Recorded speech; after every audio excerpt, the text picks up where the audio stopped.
Hello बच्चों, कैसे हो आप सब। उम्मीद करता हूँ बढ़िया ही होगे। आज की ये वीडियो खास मैं उन बच्चों के लिए ले आया हूँ जो 11th और 12th में साइंस सब्जेक्ट बस ये सोच के लिया था कि हम साइंस फील्ड में बहुत अच्छा करेंगे। किसी का सपना था मैं साइंटिस्ट बनूंगा, किसी का इंजीनियर, कोई चाहता है मैं इसरो में काम करूंगा, कोई डीआरडीओ में, कोई एटॉमिक रिसर्च वगैरह में, तो कोई नासा में, कोई एस्ट्रोनॉट बनना है, किसी को किसी में काम करना है। तो आइए जानते हैं कि ये जो साइंटिस्ट बनने का आपका सपना है वो पूरा कैसे होगा, कौन सा एंट्रेंस एग्जाम आपके 11th-12th के बाद देना पड़ता है, क्या एलिजिबिलिटी क्राइटेरिया होती है, कौन से कॉलेज आते हैं इसमें, उनकी फी क्या होती है, कितने ईयर के और कौन से कोर्सेज ऑफर करते हैं ये, और ये कोर्सेज करने के बाद आपको कैसे इसरो या डीआरडीओ वगैरह में कैसे आपका सिलेक्शन होगा या प्लेसमेंट होगी। आज की इस वीडियो में हम इन्हीं बातों को पूरा डिटेल्स में समझेंगे। चलिए ध्यान दीजिए। तो पहली बात, अगर मैं यहाँ पे बात करूं तो आपके साइंटिस्ट बनने के इस सपने में पहले तो आपको नेक्स्ट एग्जाम देना पड़ेगा जो कि हर साल होता है। तो नेक्स्ट 2025, ये पूरा नाम इसका है नेशनल एंट्रेंस स्क्रीनिंग टेस्ट। अब यहां ध्यान दीजिएगा, दो कॉलेजेज आते हैं यानी दो यूनिवर्सिटीज में। एक आता है आपका national institute of science education and research, जो कि नाइजर बोलते हैं शॉर्ट फॉर्म, भुवनेश्वर में है। और दूसरा है आपका यूनिवर्सिटी ऑफ मुंबई यानी department of atomic energy centre for excellence in basic sciences, short में इसे सेप्स बोल सकते हो, जो कि मुंबई में है। अब यहां ध्यान दीजिएगा, ये जो दोनों नाइजर और सेप्स हैं ये दोनों ही डिपार्टमेंट ऑफ एटॉमिक एनर्जी यानी गवर्नमेंट ऑफ इंडिया ने 2007 में स्टेब्लिश किया। इसका मोटिव ही यही था, ये दोनों कॉलेजेस या दोनों डिपार्टमेंट स्टेब्लिश करने के पीछे कि जो भी बच्चे यहां से तैयार होंगे उन्हें हम जूनियर साइंटिस्ट या असिस्टेंट के तौर पे प्लेसमेंट देंगे, जो कि आपकी तरह तरह के रिसर्च वगैरह में सपोर्ट करेंगे, हेल्प करेंगे और आगे जाके साइंटिस्ट बने। तो ध्यान दीजिएगा। अब अगर मैं यहां बात करूं इस प्रोग्राम में एडमिशन के बाद, तो जो यहाँ पे एनुअल स्कॉलरशिप और इंटर्नशिप मिलती है यानी किस तरह से वो स्टूडेंट की हेल्प करते हैं, तो यहाँ पे अगर आप एडमिशन लेने हो तो यहाँ पे 60,000 एनुअल आपको क्या मिलती है, स्कॉलरशिप मिलती है गवर्नमेंट ऑफ इंडिया से यानी दिशा प्रोग्राम के तहत।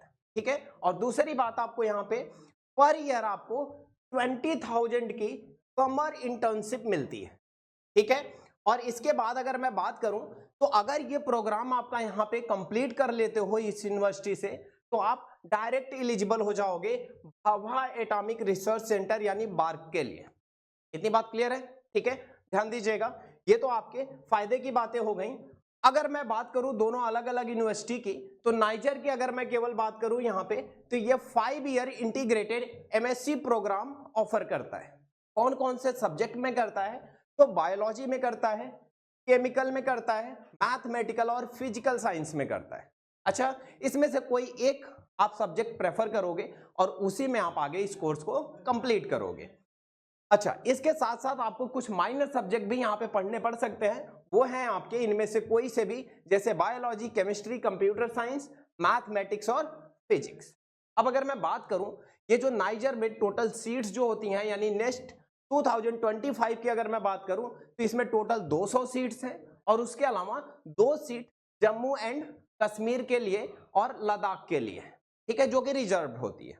इतनी बात क्लियर है? अब अगर मैं सेब्स की बात करूं यानी मुंबई वाले की, तो मुंबई वाले में भी same 5 year integrated MSc program ये ऑफर करता है।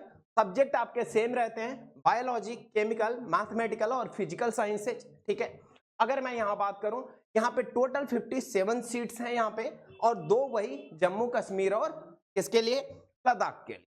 इतनी बात क्लियर है? चलो आगे समझिएगा। अब अगर मैं बात करूं इंपॉर्टेंट डेट्स की, तो फॉर्म इसका रिलीज हो चुका है।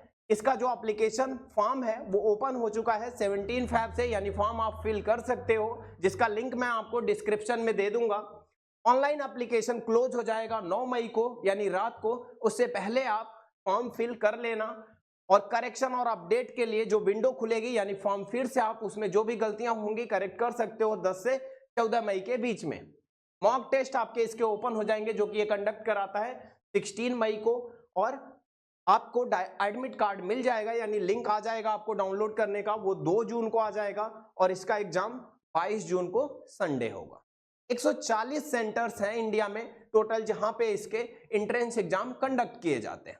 ठीक है, अब अगर मैं यहां पे बात करूं आगे एलिजिबिलिटी क्राइटेरिया की, है ना, एडमिशन के, तो पहली क्राइटेरिया तो ये है कि जो भी 12th स्टैंडर्ड में अपीयर है या क्लियर कर चुका है या उसके इक्विवेलेंट डिप्लोमा वगैरह कर रहा है तो वो एलिजिबल है। लेकिन एलिजिबल कौन कौन है, यानी इससे पहले ड्रॉपर भी हो सकता है, तो जस्ट 2 साल पहले के लोग चलेंगे। जैसे कि अगर 25 में एग्जाम हो रहा है तो 24 और 23 वाले एग्जाम दे सकते हैं, लेकिन 22 वाले नहीं दे सकते, यानी 3 साल पीछे का एग्जाम नहीं दे सकता कोई। हाँ, यहाँ पे एज और कैटेगरी से रिलेटेड कोई भी क्राइटेरिया नहीं है। इतनी बात ठीक है। चल, अब अगर मैं बात करूं यहाँ पे कि यहाँ पे अगर मार्क्स कितने स्कोर होने चाहिए 12th में, तो ऑब्वियस सी बात है आपके जो स्टैंडर्ड आपने 12th लिया है उसमें 60% आपको स्कोर करना है। ठीक है, और अगर SC ST कैटेगरी की बात करूं तो उनके लिए ये रिक्वायरमेंट 50% हो जाती है, यानी 5% रिलैक्सेशन। और थर्ड कैटेगरी तो आप जानते ही हो कि नेक्स्ट 2025 एंट्रेंस टेस्ट की मेरिट लिस्ट में आपको आना होगा इसमें एडमिशन लेने के लिए। अब ध्यान दीजिएगा, एप्लीकेशन फी की अगर मैं बात करूं, यहाँ पे जो भी फीमेल कैंडिडेट्स हैं उनकी फीस 700 है, 500 है बस। ठीक है, और अगर SC ST या PW कैटेगरी की बात करूं, PWD, तो वो कितने हैं आपके 700 है। ठीक है, और अगर मैं यहाँ पे बात करूं मेल या अदर एप्लीकेंट्स की तो उनकी फी है 1400, 1400 रुपए। अब यहाँ आगे बात कर सकते हैं क्या सिलेबस क्या होगा नेक्स्ट 2025 को, तो यहाँ पे सबको बहुत कंफ्यूजन होती है, आपको बिल्कुल कंफ्यूज नहीं होना है।